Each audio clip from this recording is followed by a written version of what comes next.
Your phone is an amazing device when traveling, especially if you download the right apps. In this video, I will show you the top apps that you need to download before you take your next international trip. Having the right apps on your phone is a must-have for navigating transportation, booking accommodation, finding local places to eat, and interacting with the locals. So in this video, I will show you my top 7 travel apps. Bonus alert, stick around to the end of the video for my guaranteed #1 money-saving travel tip. It's a game changer that I bet you've never heard of. Trust me, it's worth it. But hey, I totally understand if you can't wait. Feel free to fast forward to the end of the video and uncover that secret. When you're planning a trip, one of the most important things to do is to book your accommodation. This means finding a place to stay, like a hotel or apartment, before you leave. It's super important because it makes sure you have a safe and comfortable place to sleep and relax after a long day of exploring. Which brings me to my favorite hotel booking site, Agoda.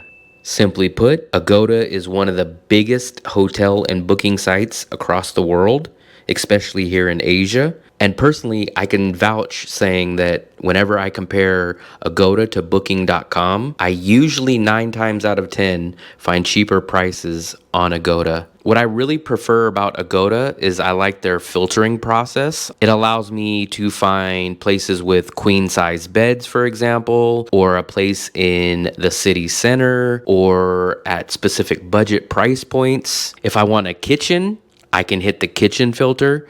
So there's many amazing filter options on Agoda. And the icing on the cake for the Agoda app is rent 9 nights at qualifying hotels and get the 10th night free. Not only this, but Agoda offers cashback rewards on qualifying hotels. The next go-to travel app to have for any traveler is the Google Translate app. Now, I know you guys probably already have this and probably have experience using it, but I feel like people don't get the 100% value out of the Google Translate app. Most people just type it in and get a simple translation. But for myself, I use it in 2 other ways. Not only do I use it for the simple text to translation, but what I like to do, especially if I'm out having a conversation with someone, it's much easier to hit the microphone button and to speak your text. Not only can you speak faster and hold much more fluid conversations with someone that speaks a different language, but you can switch the language so that the person that you're speaking with can also speak their response. It makes conversation much easier, much faster, and much more convenient. But how many times have you guys went to a foreign country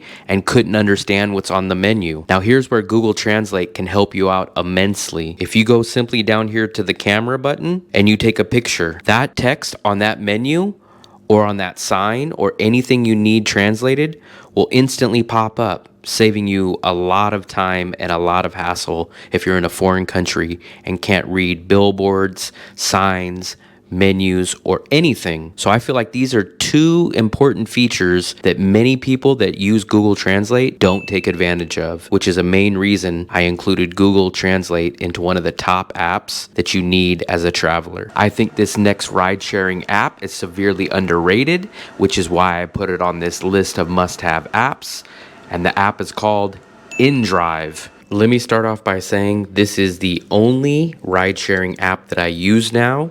I used to use Grab all across Southeast Asia, but I have found that InDrive app is about 40 to 50% cheaper than Grab overall. So this is my #1 go-to ride-sharing app. And for anybody wondering, it's used exactly the same way that Grab is used, but it does have a unique difference. You're able to negotiate the fares of the ride. So instead of Grab just offering you a set price, so you're able to go in there and change the recommended fare. So you can raise it if you're in a situation where you need a ride quicker. But on the flip side, you can lower the rate if you would like to pay less. And this is normally what I do, is I offer less because it gives you more bargaining power. So once you go ahead and put in your recommended fare, the app will then send your rate out to a number of drivers. And at that point, the driver can accept it or they can send you back a counter offer. Now here's my bonus tip about this app. Whenever you send out that first recommended fare that you put in, you will usually get an initial offer, and it'll usually be a higher offer. You will have a timer that counts it down, showing that that offer is going to expire. What I normally do is I let that almost go down to the very end, and right around the 5 or 6 second mark, there'll usually be other drivers that will come in at the last second and offer you a much lower rate. Moving on to my next app. It's called Skyscanner. It's like a magical search engine for travel and finding amazing deals on flights. Now this app, you don't purchase your tickets on, or at least myself, I don't purchase the tickets on. But basically it's a directory of what the cheapest flights are with what airlines and what dates. How I normally use this site is I will type in what destination I want to go to, from what location, and I will find which airline is currently offering the best deal. From that point, I will go to that airline's website directly, and I will book the ticket directly through that personal airline. The reason why I do this is because it adds personal safety and assurance that if your flight does have an issue, that it's much more easier to deal with problems than it is to deal with a third party. Another awesome feature about Skyscanner is this feature right here. You don't even have to know where you're going. All you have to do is put in the location you're gonna leave from, and you can type in everywhere in the world. I love this feature because what it'll do is it'll break down every single city or country based on price of where you can go. And sometimes this is literally how I end up in the next location that I travel to. If I'm feeling adventurous, I will just type in the airport that I'm leaving from. I will just leave it up to Skyscanner to tell me what the cheapest location is to fly to next. It's a great feature, it's a great app, and I highly recommend it. On to the next app. Earlier in the video, I mentioned InDrive is the app that I use for my ride sharing services. This next app on my list is very similar, which is called Grab, but I use Grab differently than most. I use it primarily for Grab food delivery. What I really like about the Grab food delivery app is the convenience. Is there ever a time you're too busy, or it's raining outside, or you don't feel like going out and getting dinner? That's when the Grab app is a huge plus. You simply go into the app. At the top, you'll see Grab Car, Grab Food, and other selections.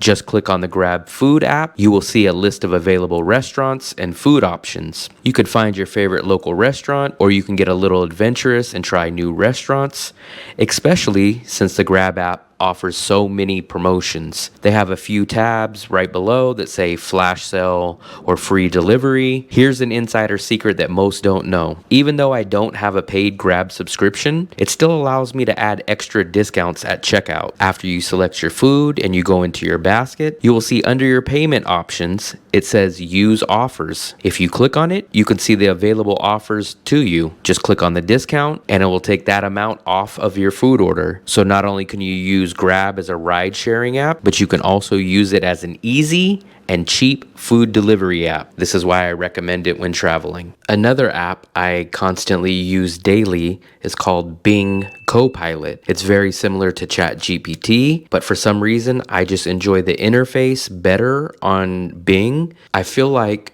Bing gives me a much better, up-to-date, more accurate information. As I mentioned, I use this constantly daily for almost anything. Any information that I'm unsure of, I usually will run it through the Bing Copilot app. For example, when I wanted to know the exact Vietnam policy for an American citizen, I simply typed in, what is the current visa situation for an American citizen? And within about 2 seconds, all the information popped up. The app is just simply unlimited. It's an amazing app. I find myself daily talking to Bing much more than a lot of people in my regular everyday life. It's shocking how much I actually speak to Bing. And I ask it anything. You can ask it for advice. You can ask it for suggestions. You can ask it for history lessons, math equations, anything that you can think of. You can ask Bing, and 99% of the time, they'll give you an answer. The only thing it won't give you is the winning lottery ticket numbers. Wouldn't that be nice? Thanks to everybody that stuck around to the end of the video. And as I promised earlier, anybody that stuck around would get this bonus tip right here. And that biggest money saving tip is to apply for a specific bank account. Now, the reason why I wanted to recommend Charles Schwab specifically is because of their specific type of bank account that they offer. It's called the Charles Schwab High Yield Investor Checking Account. Now, let me say, this is the only account that I use when I'm traveling. The reason why is because of this huge benefit right here. Charles Schwab will refund all your ATM fees worldwide at the end of every month, and there's no international transaction fees. So for someone like myself that travels the world, this account is amazing. I don't know how many hundreds or if not thousands of dollars I have saved by using this account. Before anybody asks, it didn't take much to get this account. All I had to do was call Charles Schwab. Charles Schwab simply asked me general basic questions. I applied, I got accepted, and boom, I got the card in the mail about a week later. I've been using this card since 2019. So for over 5 years, this card has refunded me my ATM fees at the end of every month, saving me hundreds, if not thousands of dollars. So that's going to do it for this video, guys. Hopefully you guys got some useful information. I hope you enjoyed the video. If you did, please give a like and a thumbs up. And if you can, hit that subscribe button. Every time you guys subscribe, YouTube shows these videos to a larger audience and helps my channel grow. So once again, thank you guys very much. Happy travels.